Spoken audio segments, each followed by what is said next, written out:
पतंजलि योगपीठ हरिद्वार के तत्वाधान में 5 दिवसीय योग शिविर के पहले दिन के प्रातःकालीन सत्र का शुभारंभ हम लोग वैदिक मंत्रों के द्वारा किए और अब हम लोग कपालभाति का अभ्यास करेंगे।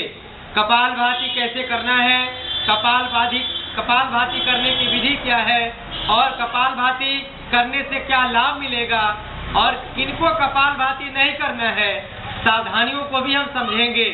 तो आइए, किसी भी प्राणायाम को करने के पहले हम एक आसन में बैठ जाते हैं या जिसको जैसी अनुकूलता हो उस आसन में बैठ करके करेंगे और एक रूपता के लिए हम सभी एक ही आसन में बैठने का प्रयास करेंगे। तो आइए, सबसे पहले हम लोग सिद्ध आसन में बैठते हैं।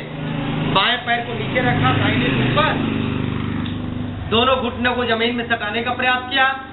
अब ये ध्यान मुद्रा लगाया, अंगूठा तर्जनी के अग्रभाग को मिलाते हैं, बाकी तीनों उंगलियों को सीधा रखेंगे, दोनों हथेली को घुटने पे रखेंगे, मेरुदंड को सीधा करिए और कपालभाति हम शुरू करते हैं।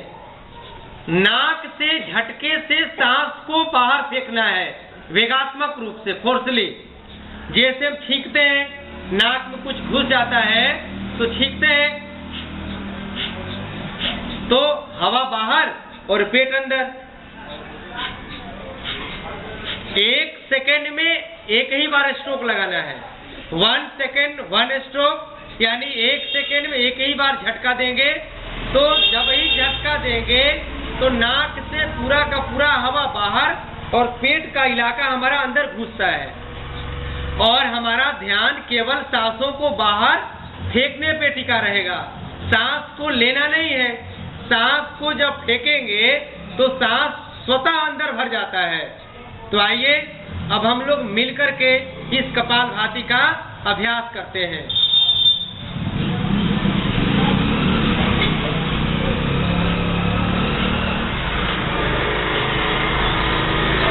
कपालभाति करते समय आपका ध्यान सांसों के ऊपर टिका होना चाहिए। सांस कैसे हम छोड़ रहे हैं बाहर और सांस कैसे स्वतः अंदर आ रहा है।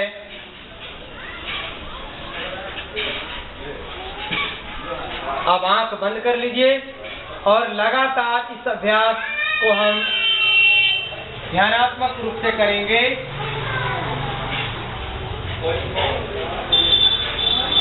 कपालभाति करते करते आप मानसिक रूप से ओम का जप करिए। जब सांस को बाहर फेंकिए,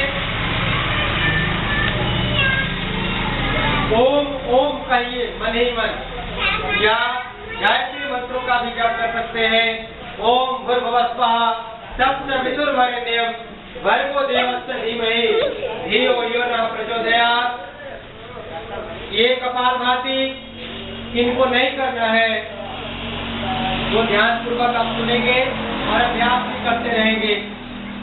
जो माँ बहने गर्भावस्था में है उनको कपालभाति नहीं करना है। जो माँ बहने पीरियड्स के दौरान में है, मासिक धर्म के अवस्था में है, उनको नहीं करना है। जिनको पेट का कोई ऑपरेशन हुआ है उनको नहीं करना है। जिनको हार्ट का कोई ऑपरेशन हुआ है और जिनको हाई ब्लड प्रेशर है उनको ये कपालभाति का अभ्यास नहीं करना है। करिए। स्वस्थ व्यक्ति को 5 मिनट से लेकर के 15 मिनट अभ्यास करना है और ये जब अभ्यास करेंगे तो किन किन बीमारियों में ये लाभ देगा वो मैं आपको बता रहा हूँ। अभ्यास निरंतर जारी रखिए।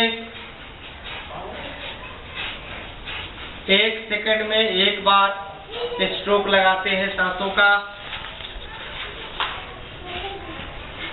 गैस कब्ज की समस्या हो, थायराइड की समस्या हो, नस नाड़ियों की समस्या हो, हार्ट ब्लॉकेज की समस्या हो, हार्ट अटैक की संभावना हो, कोलेस्ट्रॉल की समस्या हो, थायराइड, तनाव, क्रोध, घुटना दर्द, कमर दर्द, सियाटिका, मेरुदंड मेरुदंड की समस्याएं हो, कैंसर जैसे भयंकर बीमारियों से हम ग्रसित हो, मोटापा की समस्या हो, आंतों की समस्या हो, ये अभ्यास करने से इन बीमारियों में तो लाभ मिलेगा ही मिलेगा। हमारी कोशिकाएं जागृत होती हैं। कपालभाति करते रहिए। बंद आंखों से माँ काली का दर्शन करिए, भगवान भास्कर का नमन करिए, भगवान सूर्य, भगवान शंकर, भगवान महादेव जो महायोगी थे, उन महायोगी को हम ध्यान करते हुए इस अभ्यास को करते हैं और एक मन में संकल्प, हे परमात्मा, सांसों के साथ मेरे भीतर के सारे विकार, सारी बीमारियां हमसे दूर हो रही हैं और सांसों के माध्यम से दुनिया के ओज तेज, सुख, शांति, समृद्धि, आरोग्य सब मेरे भीतर प्रविष्ट हो रहे हैं।